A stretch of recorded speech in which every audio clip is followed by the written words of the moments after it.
Hello family, నేను మళ్ళీ మీ Ravi. So ఇవాళ నేను కవర్ చేయబోయే టాపిక్ ఏంటంటే నేను వెళ్ళని 9 దేశాలు ఏంటి. 196లో 195లో 186 కంప్లీట్ చేశాను కదా, ఆ మిగతా 9 ఏంటి. సో నిన్న వీడియోలో చెప్పినట్టు 193 యునైటెడ్ నేషన్స్ మెంబర్ స్టేట్స్ ఉన్నాయి, 2 అబ్జర్వర్ స్టేట్స్ ఉన్నాయి. ఏంటవి? పాలెస్తైన్, రెండోది వాటికన్ సిటీ. ఎవరో అడిగారు నిన్న కామెంట్స్లో తైవాన్ గురించి. సో తైవాన్ ఇండిపెండెంట్ కంట్రీ, కాకపోతే అది యునైటెడ్ నేషన్స్ మెంబర్ స్టేటు కాదు, యునైటెడ్ నేషన్స్ అబ్జర్వర్ స్టేటు కాదు. సో కాబట్టి తైవాన్ ఈ 195 లెక్కలోకి రాదు. అర్థమైంది కదా? 193 United nations member states plus Palestine and Vatican city, total 195. Hello, welcome back to my channel. మర్చిపోకుండా నా ఛానల్కి సబ్స్క్రైబ్ చేయండి, ఫేస్బుక్లో లైక్ అండ్ ఫాలో చేయండి. సో బ్రీఫ్గా ఆ 9 దేశాలు ఏంటి, నేను కవర్ చేయని 9 దేశాలు ఏంటి. నార్త్ అమెరికా కాంటినెంట్లో అన్ని దేశాలు అయిపోయాయి, ఓకేనా? కాకపోతే అందరూ నార్త్ కొరియా గురించి విపరీతంగా క్వశ్చన్లు అడుగుతున్నారు. నార్త్ కొరియా గురించి. నార్త్ కొరియా టెక్నికల్గా నేను కంప్లీట్ చేశానా? ఎస్. నిజంగా నార్త్ కొరియా లోపలికి వెళ్ళి ఎక్స్ప్లోర్ చేశానా? లేదు. ఇప్పుడు ఎలా అయితే జనాలు కర్తార్పూర్ వెళ్ళి పాకిస్తాన్ వెళ్ళామంటున్నారో, అదే యార్డ్ స్టిక్ మీద, అదే కంపారిజన్తో నా నార్త్ కొరియా కూడా అయిపోయింది. ఓకే, ఎలా అంటే డిఎంజీ ఉంటుంది సౌత్ కొరియా నార్త్ కొరియా మధ్యలో, 38th ప్యారలల్ అనుకుంటా. అక్కడ ఒక బిల్డింగ్ ఉంది, హాఫ్ నార్త్ కొరియాలో ఉంటుంది, హాఫ్ సౌత్ కొరియాలో ఉంటుంది. సో ఆఫ్టర్నూన్ తర్వాత south Korean side DMG visit చేసిన వాళ్ళు క్రాస్ చేసి నార్త్ కొరియన్ బిల్డింగ్కి వెళ్ళొచ్చు. సో అక్కడ మీరు జీపీఎస్ లొకేషన్ కానీ శాటిలైట్ లొకేషన్ కానీ చూపిస్తే అది నార్త్ కొరియా అని చూపిస్తుంది. సో టెక్నికల్గా నేను నార్త్ కొరియా వెళ్ళాను. నిజంగా నార్త్ కొరియా వెళ్ళానా? వెళ్ళలేదు. కౌంట్ చేయొచ్చా? కర్తార్పూర్ పాకిస్తాన్లో కౌంట్ చేస్తే నేను వెళ్ళింది కూడా నార్త్ కొరియా కౌంట్ చేసేయచ్చు. ఇప్పుడు నాకు అమెరికన్ పాస్పోర్ట్ ఉంది కాబట్టి నార్త్ కొరియా వెళ్ళడానికి బ్యాన్. సో కాబట్టి కన్వీనియన్స్ అనుకోండి, ట్రెక్ అనుకోండి, ఏమైతే అనుకోండి, నా దృష్టిలో నార్త్ కొరియా చెక్. ఓకేనా? ఇప్పుడు ఆ 9 కంట్రీలు. నార్త్ కొరియా అంటే నార్త్ అమెరికా, టోటల్ 6 కాంటినెంట్స్ ఉన్నాయి కదా, కాంటినెంట్స్ వైజ్ నేను కవర్ చేస్తాను. నార్త్ అమెరికా కాంటినెంట్లో అన్ని కంట్రీలు అయిపోయాయి. నార్త్ అమెరికాలో కరెక్ట్గా గుర్తులేదు, 23 అనుకుంటాను. 23 కంట్రీస్ ఉన్నాయి నార్త్ అమెరికాలో, 23 కంట్రీలు కంప్లీట్ చేస్తాం. నెక్స్ట్ కిందకి సౌత్ అమెరికా. సౌత్ అమెరికాలో 13 కంట్రీలు ఉన్నాయి. 13 కంట్రీలో 12 కంట్రీలు కంప్లీట్ చేశాను. ఒకే ఒక కంట్రీ మిగిలింది, ఆ కంట్రీ వెనిజువేలా. వెనిజువేలా ఎందుకు వెళ్ళలేదు అందరూ అడుగుతారు. ఈ కంట్రీ ఎందుకు వెళ్ళలేదు, ఆ కంట్రీ ఎందుకు వెళ్ళలేదు అంటే 0 నుంచి 196 అన్నీ ఒక రోజులో కంప్లీట్ చేయలేను కదా. సో ర్యాపిడ్గా ఒకదాని తర్వాత. సో నేను వెనిజువేలా వెళ్ళడానికి రెడీ అయ్యేసరికి అప్పుడే అల్లకల్లోలం స్టార్ట్ అయిపోయింది. హ్యూగో షావేజ్ టైంలోని ఏమంటారు, వైలెన్స్ స్టార్ట్ అయింది, సివిల్ వార్ లాంటిది స్టార్ట్ అయింది. సర్లే లాస్ట్లో వెళ్దాంలే అని వదిలేశాను. అది కూడా ఒక పెద్ద తప్పిదం, చేసేయాల్సింది. సో వెనిజువేలాలో ఎందుకు వెనిజువేలా అంత ఇంపార్టెంట్? వెనిజువేలా మీరు మిస్ యూనివర్స్లు చూస్తే maximum number of miss universes Colombia కానీ వెనిజువేలా కానీ నుంచి వస్తారు. సో చాలా చాలా బాగుంటారు పీపుల్. అసలు వెనిజువేలా కంట్రీ ఎలా ఉంటుందంటే, ఎంత అత్యద్భుతంగా ఉంటుందంటే మాటలో చెప్పలేం.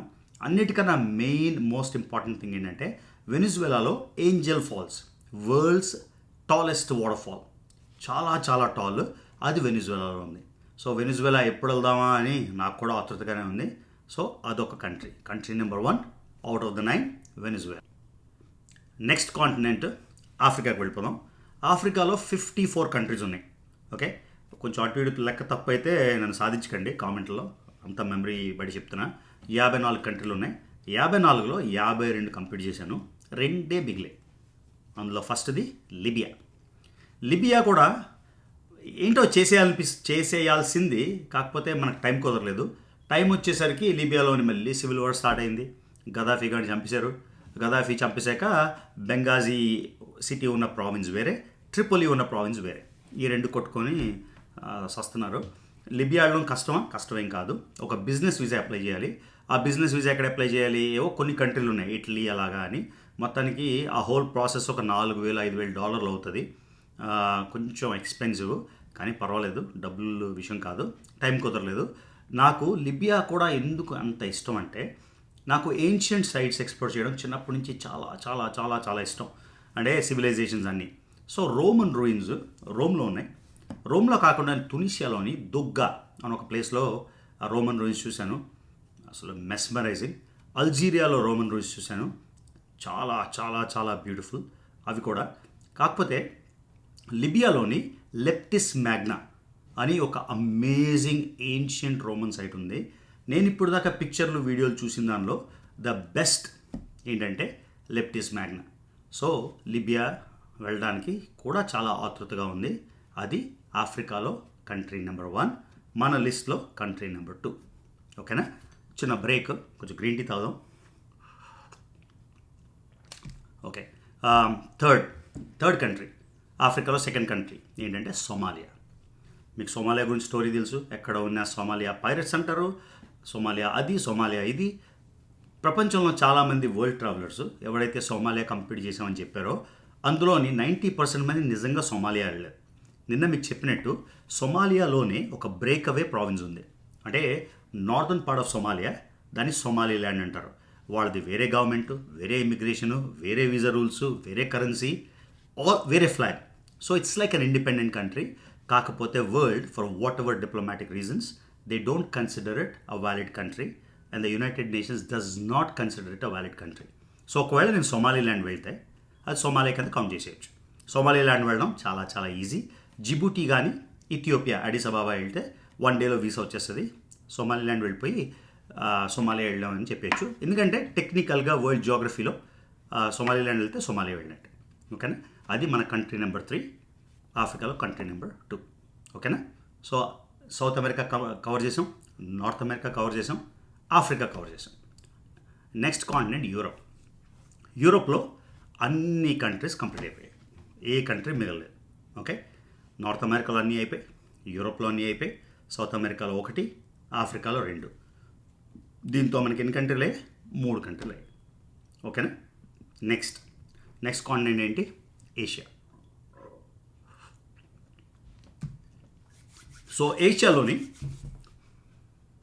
ఏషియాలోని ఫస్ట్ కంట్రీ నేను కవర్ చేయాల్సింది తుర్క్మెనిస్తాన్. ఇప్పటిదాకా ఎప్పుడు వీసా ప్రాబ్లం రాలే, ఎప్పుడు ఏ వీసాని కూడా నాకు రిజెక్ట్ చేయలే. The only country that rejected my visa was Turkmenistan. ఎందుకు రిజెక్ట్ చేశారు? తుర్క్మెనిస్తాన్కి ఒక చాలా స్ట్రిక్ట్ కంట్రీ, ఎరిట్రియా లాగా, నార్త్ కొరియా లాగా కొంచెం క్లోజ్డ్ కంట్రీ. వాళ్ళు చాలా క్లోజ్గా మానిటర్ చేస్తారు ఎవరు వస్తున్నారో ఎవరు వెళ్తున్నారో ఇలాంటివన్నీ. సో తుర్క్మెనిస్తాన్కి ఏంటంటే ఇయర్కి ఇన్నే వీసాలు ఇద్దామని కోట ఉంటుంది. మనం ఆ కోటాలో బయటపడిపోయాం. అప్పుడు నేను అజర్బైజాన్ వెళ్ళాను. అజర్బైజాన్ వెళ్ళినప్పుడు తుర్క్మెనిస్తాన్ ఈజీ మాట. అంటే ఫ్రాంక్ఫర్ట్ నుంచి తుర్క్మెనిస్తాన్ క్యాపిటల్ అష్గాబాట్ వెళ్ళినప్పుడు బాకులో స్టాప్ ఓవర్ ఉంటుంది. Next stop Ashgabat. సో నేను బాకు వెళ్ళి దిగిపోల్సి వచ్చింది. అష్గాబాట్కి వీసా ఇవ్వలేదు, కోట అయిపోయింది కాబట్టి. ఆ తర్వాత నేను ట్రై చేయలేదు. తుర్క్మెనిస్తాన్ ఎలా అంటే మనం కళల్లోని ఊహించుకుంటాం కదా, స్వర్గం అంటే ఎలా ఉంటుంది. అంతా marble structures, gold structures, clean and clear pathways అన్నీ అని. సో అష్గాబాట్ ఒక కళల ప్రపంచంలో ఉంటుంది. మనుషులు ఎవరు ఉండరు, ఆఖరికి బస్ స్టాప్లు కూడా ఎయిర్ కండిషన్డ్. అది చూస్తే ఒక మాయా ప్రపంచంలో ఉంటుంది అష్గాబాట్. కాబట్టి అక్కడికి కూడా వెళ్ళాలని చాలా చాలా చాలా ఆతృతగా ఉంది తుర్క్మెనిస్తాన్ కూడా. అది వీసా ఈసారి అప్లై చేస్తే వచ్చేస్తుంది. తర్వాత గేట్స్ ఆఫ్ హెల్ అని ఒక పెద్ద గ్యాస్ క్రేటర్ ఉంటుంది. 50 ఏళ్ళ నుంచి ఆయిల్ వెల్ అది ఎవరో యాక్సిడెంటల్గా ఫైర్ అయిపోయింది. సో 50-60 ఇయర్స్ నుంచి కంటిన్యూస్గా ఆ ఫైర్ అయితే ఆగదు. సో ఈవినింగ్ పూట అక్కడ టెంట్స్ వేసుకొని నైట్ టైం భలే ఉంటుంది. సో అది తుర్క్మెనిస్తాన్ స్టోరీ. ఓకేనా? సో మన లిస్ట్లో కంట్రీ నెంబర్ 4 తుర్క్మెనిస్తాన్. ఓకేనా? తర్వాత కంట్రీ నెంబర్ 5 సిరియా. సో సిరియాలో కూడా బ్యాడ్ లక్ ఏంటంటే ఇంతకుముందు నేను 2010 10 ఏళ్ళు బ్యాక్ బెయిరూట్ వెళ్ళాను. బెయిరూట్ అంటే లెబనాన్. సో బెయిరూట్ లెబనాన్లోనే బెకా వ్యాలీ అని ఒక ఏన్షియంట్ సైట్ ఉంటుంది.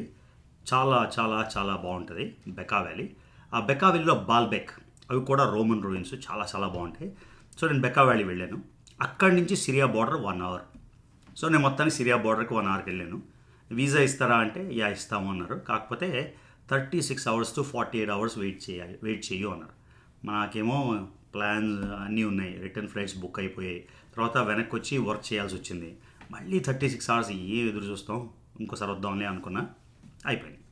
సో తర్వాత వచ్చేసాం. తర్వాత మిగతా కంట్రీలన్నీ కవర్ చేసుకుంటుంటే ఈలోగా సిరియాలోని సివిల్ వార్, ఐసిస్, గడదగుడ్డు అన్నీ వచ్చాయి. అదొక నా బ్యాడ్ లక్ వలన సిరియా మిస్ అయిపోయాను. సిరియా వెళ్ళడం ఇప్పుడు కష్టమా? కొంచెం కష్టం. ఎందుకంటే అమెరికన్ పాస్‌పోర్ట్‌తోని సిరియాకి వీసా ఇవ్వరు. కాకపోతే ఛానల్స్ ద్వారా వెళ్తే వీసా వస్తది. కాకపోతే కరెక్ట్‌గా అది చేద్దాం అనుకునేసరికి కోవిడ్ వచ్చేసింది. అందుకని సిరియా. సో, సిరియాకి నేను ఎక్సైట్ అవుతున్నానా? Of course Syria. సో, మన లిస్ట్‌లో country number 5 Syria. Next country number 6 Iran. Iran probably is one of the most beautiful countries in the world. ఇండియాలో ఎంత వాస్ట్ ఎలాగో, ఇండియాలో అమేజింగ్ స్పాట్స్ ఎలా ఉన్నాయో, అలాగే ఇరాన్ కూడా very very very beautiful country. నేను ఉజ్బెకిస్తాన్లో తిరిగినప్పుడు బుఖారా, సామర్కండ్ అని ఊర్లు ఉన్నాయి. వెరీ పర్షియన్ ఇన్ఫ్లుయెన్స్ అన్నమాట. సో అక్కడ మీరు చూస్తే మాస్క్ కానీ, సామర్కండ్లోని మదరాసాలు కానీ సేమ్ ఇరాన్ స్టైల్లో ఉంటాయి. సో ఇరాన్ని Iran is very high on my list. Country number 6 మనం అనుకున్నట్టు. తర్వాత ఇంకో విషయం ఏంటంటే, నా ట్రావెల్ డిక్షనరీలో నేను చేసిన బిగ్గెస్ట్ మిస్టేక్, నేను చేసిన వెనక్కి తీసుకోలేని తప్పిదం ఏంటంటే ఇరాన్ వెళ్ళకపోవడం. ఇండియా పాస్పోర్ట్తోని వీసా ఆన్ అరైవల్ ఉండేది. అంటే ఇండియా పాస్పోర్ట్ ఉన్నప్పుడు అసలు ఇరాన్ వీసా కూడా అక్కర్లేదు. ఫ్లైట్ టికెట్ కొనేసుకోవడం, టెహరాన్లో దిగిపోవడం, వీసా. అది మిస్ అయిపోయాను. ఆ తర్వాత వీసా ఆన్ అరైవల్ తీసేశారు. కాకపోతే మీరు ఇరాన్ ఎంబసీకి వెళ్తే 2 రోజుల్లో 3 రోజుల్లో వీసా వచ్చేస్తుంది. హైదరాబాద్లో కూడా ఉంది ఇరానియన్ కాన్సులేట్. కానీ ఇప్పుడు నేను అమెరికన్ పాస్పోర్ట్ కాబట్టి అమెరికన్ పాస్పోర్ట్తో ఇరాన్ వీసా అంటే తల ప్రాణం తోక్కొస్తుంది. వీసా ఇవ్వరు. వీసా ఇవ్వాలంటే ఒక పెయిడ్ టూర్, ఒక టూర్ ఏజెన్సీతోని మనం ఒక పెయిడ్ టూర్ తీసుకొని, వాడు డ్రైవర్ పెట్టుకొని, వాడికి ఒక సెక్యూరిటీ గార్డో లేకపోతే ఎవడో మన ఫాలో అవ్వాలని ఒక ప్యాకేజ్ టూర్ బుక్ చేయాలి. దానికి 5,000 6,000 US$ అవుతుంది. అప్పుడే ఇరాన్ వీసా ఇస్తారు. కాకపోతే నేను ప్యాకేజ్ టూర్లు వేరే వాడు తీసుకెళ్తే చూసే అలవాటు లేదు. అంతా నా మట్టుగా నేను ఎక్స్ప్లోర్ చేయడం ఇష్టం. కాబట్టి ఇరాన్ కొంచెం కష్టం అవుతుంది. కాకపోతే అది ఎలాగో ఫిగర్ అవుట్ చేయొచ్చు. మనం వరల్డ్ ట్రావెలర్ ప్రపంచం అంతా తిరిగామని చూస్తే ఏ కంట్రీ ఇవ్వదు వీసా, కాబట్టి ఇరాన్ చేసేయచ్చు. కాకపోతే నేను చేసుకున్న ట్రావెల్ హిస్టరీలో biggest blunder, biggest mistake is not having visited Iran when I had an Indian passport. ఓకేనా? సో ఇరాన్లోని నాకు చాలా ఫేవరెట్ ఏంటంటే పర్స్పోలిస్. అంటే ఏన్షియంట్ పర్షియన్ సివిలైజేషన్లో సైరస్ ద గ్రేట్ కంట్రీ, పర్స్పోలిస్లో రూయిన్స్ ఉంటాయి. ఈ పర్స్పోలిస్ వెళ్ళాలని చాలా చాలా కోరిక. So I'll make it happen. అది మన కంట్రీ నెంబర్ 6. ఓకేనా? సో నెక్స్ట్ కంట్రీ నెంబర్ 7 ఏంటి? Yemen. Okay, Yemen capital Sana. ఇక్కడ కూడా ఇప్పుడు సివిల్ వార్ అవుతుంది. ఎంత అన్యాయం అంటే, యెమెన్ ఆర్కిటెక్చర్ మీకు చూపించాను నా జెద్దా వీడియోలో. ఆ ఆర్కిటెక్చర్ అంతా అల్బలాద్ ఉంది కదా, అదంతా యెమెనీ స్టైల్. సనా మీరు పిక్చర్స్ చూసారంటే Sana one of the most beautiful and historic cities in the world. Sana Yemen capital. కాకపోతే ఏమవుతుంది, యెమెన్లోని సౌదీ అరేబియా వాళ్ళు, ఇరాన్ వాళ్ళు, వీళ్ళిద్దరూ ఫైటింగ్స్ యెమెన్లో చేస్తున్నారు. Proxy war. వాళ్ళ కర్మ ఏంటంటే పాపం యెమెన్ వాళ్ళు మామూలు వాళ్ళే. యెమెన్లో గవర్నమెంట్కి సౌదీ వాళ్ళు సపోర్ట్ చేస్తున్నారు. యెమెన్లో రిబెల్స్కి ఇరాన్ వాళ్ళు సపోర్ట్ చేస్తున్నారు. వీళ్ళిద్దరూ అక్కడ కొట్టుకొని మొత్తంగా ఆ దేశాన్ని చేసేస్తున్నారు. ఓకే, అది యెమెన్ స్టోరీ. సో యెమెన్ వెళ్ళడం కష్టమా? అంత కష్టమేం కాదు. మన ఒమాన్ అనే కంట్రీ ఉంది. ఒమాన్ కంట్రీలో సౌత్లో సలాలా అని ఒక ఊరు ఉంటుంది. ఆ సలాలా వెళ్తే అక్కడ ఏజెంట్లు, దళాలు ఉంటారు. వాళ్ళు మొత్తానికి మనకి యెమెన్లోకి తీసుకొచ్చేస్తారు. సో యెమెన్ కూడా అంత కష్టమేం కాదు. సౌత్ ఆఫ్ యెమెన్ కూడా చాలా బ్యూటిఫుల్గా ఉంటుంది. దానికి వీసా అయితే నాకు తెలిసిన వాళ్ళు ఉన్నారు, అది వీసా మేనేజ్ చేయొచ్చు. So country number 7 Yemen. ఎప్పుడు వెళ్దామా అని నేను కూడా చాలా ఎక్సైటెడ్గా ఉన్నాను. ఓకే, సో కంట్రీ 1 2 3 4 5 6 7 చెప్పేశాను మీకు. ఏంటది? Venezuela, Libya, Somalia, Turkmenistan, Syria, Iran, Yemen. So 8 కంట్రీలు చెప్పేశాను. ఇంకా లాస్ట్గా మిగిలినవి 2 దేశాలు. ఓకేనా? నెక్స్ట్ మన 2 కంట్రీలు ఉన్నాయి. 2 కంట్రీలు. దాన్ని ఓషనియా అంటారు. అంటే ఆస్ట్రేలియా ఒక కంట్రీ కదా, ఆ కాంటినెంట్ని ఓషనియా అంటారు. నేను వెళ్ళాల్సిన 8వ కంట్రీ 9వ కంట్రీ వెనకాల చూడండి, లేజర్లోని అనుష్క గారు పాయింట్ చేస్తున్నారు. అక్కడ ఆ రీజియన్లో ఉన్నాయి ఆ 2 కంట్రీలు. 8th కంట్రీ మళ్ళీ పాయింట్ చేయమా. 8th country Tuvalu. ఓకేనా? Tuvalu, TUVALU. 8th కంట్రీ అది. ఆ కంట్రీ ప్రాబ్లం ఏమొచ్చిందంటే, మొన్న నేను Micronesia, pulao, martial islands, Fiji, Kiribati వెళ్ళినప్పుడు తువాలు కూడా వెళ్ళిపోదాం అనుకున్నా. తువాలుకి ఒకే ఒక ఫ్లైట్, అది ఫీజీ క్యాపిటల్ సువా. నేను నాడి అని ఒక ఊర్లో ఉన్నా. సో నాడి నుంచి మళ్ళీ సువా వెళ్ళి సువా నుంచి ఫ్లై అయ్యి ఆ తువాలు చాలా చిన్న దేశం. ఆ ఎయిర్పోర్ట్ గ్రౌండ్ ఫ్లైట్స్ రానప్పుడు ఎవ్రీ టైం ఫ్లైట్ ల్యాండ్ అయినప్పుడు మొత్తం ఐలాండ్ అంతా ఎయిర్పోర్ట్ చూడడానికి ఆ ప్లేన్ చూడడానికి వస్తారంట.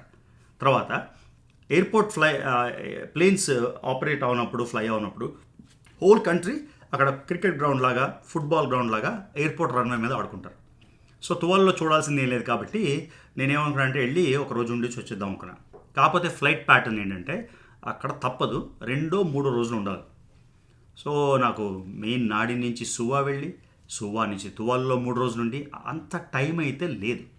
అంత టైం లేదు కాబట్టి తువలుని పక్కకు పెట్టేశాను. So Tuvalu country number 8 in my list వెళ్ళాల్సింది. సో అది కూడా చేసేద్దాం, టైం ఉండాలంతే. సో ఆ రీజన్స్ ఎందుకు వెళ్ళలేదు అంటే అది రీజన్, అది కంట్రీ నెంబర్ 8. ఓకేనా. మనం వెళ్ళాల్సిన 9th country, last country in the list is Nauru, NAURU. అది కూడా ఇప్పుడు అనుష్క చూపిస్తుంది కదా, ఆ ఏరియాలోనే ఉంటుంది నౌరు అని. సో నౌరు మళ్ళీ చూపించాము, చూపించు ఎక్కడ ఉందో నౌరు. ఆ నౌరు కంట్రీ ఏంటంటే the only country without a capital city. Okay, capital territory అలా ఏమి ఉండదు. కంట్రీ మొత్తం చాలా చిన్న ఐలాండ్. ఒక మ్యారథాన్ ఉంటుంది కదా, ఎన్నో మైల్. ఆ ఐలాండ్ మొత్తం తిరగడానికి 26 మైల్స్ ఏదో సర్కంఫరెన్స్, నాకు కరెక్ట్గా గుర్తురావట్లేదు. చూసి అక్కడ వీడియో చేసినప్పుడు అక్కడ పెడతాను, ఒక టెక్స్ట్ పెడతాను. సో మొత్తం ఐలాండ్ అంతా ఒక సైకిల్ మీద తిరగవచ్చు. అది కంట్రీ నెంబర్ 9.